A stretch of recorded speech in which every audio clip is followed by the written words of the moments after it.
The Bible's an important book, but it's really long.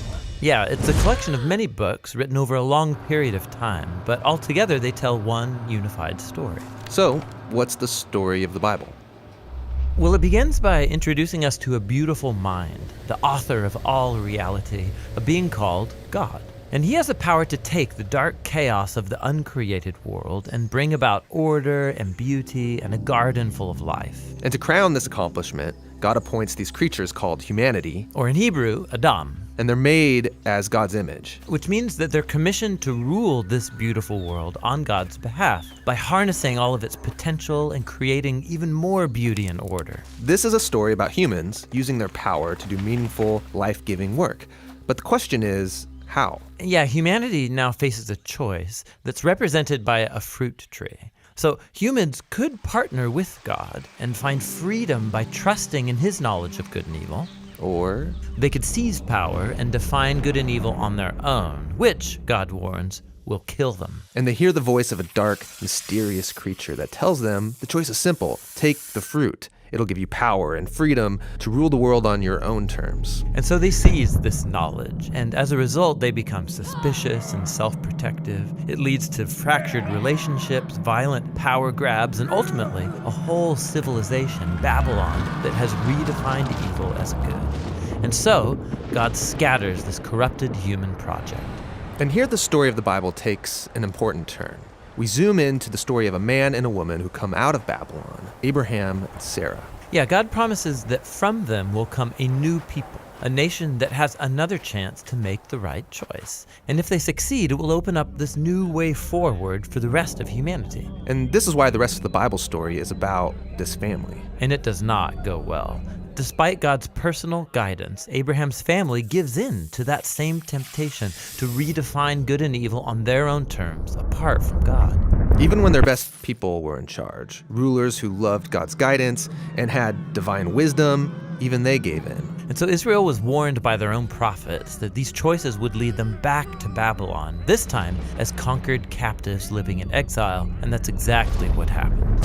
So even with God's personal guidance, Israel fails. Who can succeed? Well, the prophet said that the story wasn't over. God's going to send a new leader to Israel to cover for their failures and to transform the people's hearts and minds so that they can make the right choice. And so the part of the Bible called the Old Testament ends, and these promises are left hanging. And then the biblical story continues into the New Testament. We're introduced to a man who comes from the line of Israel's kings, Jesus of Nazareth. And he said that he was bringing all these promises to their completion. He confronted that dark, mysterious evil that all humanity has given into and resisted its power. And then he announced that God had arrived to rule the world through himself. Jesus taught about God's definition of good and evil, and he said that real power is serving others. According to Jesus, it's people who love the poor and even love their enemies. These are the kinds of people who actually rule the world. And that's confusing, but also really beautiful. And so is the claim that the story goes on to make about Jesus, that he is God become human, to be for Israel and for all humanity what we could never be for ourselves. He came to take the consequences of our evil into himself, and his sacrificial love proved more powerful than evil, than even death itself.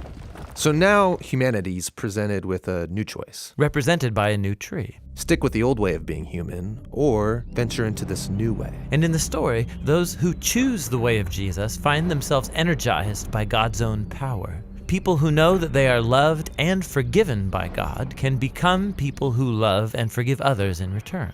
The Jesus movement quickly spread throughout the world, forming these new communities of people who follow the way of Jesus. But they faced problems. There was persecution from the outside by people in power, and inside there was confusion, even compromise. Yeah, because following Jesus is really hard. And so the movement's leaders, called apostles, they wrote letters to comfort and to challenge these communities to stay faithful to the difficult way of Jesus. And they're called to hope for the day when Jesus will come and change everything. And so the Bible ends by pointing to the future day, when all wrongs are made right, when evil is eradicated, heaven and earth are united, and humanity can rule the world together in the love and power of God. Okay, so that's the story of the Bible. and it brings all of these books together. But what's interesting is that each book contains a different kind of literature that contributes to this story in a unique way. And that's what the next video will begin to explore.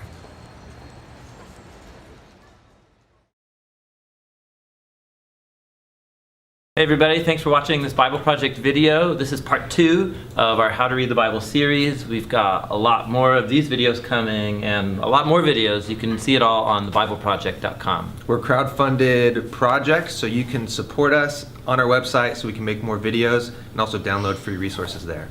Thanks. Thanks.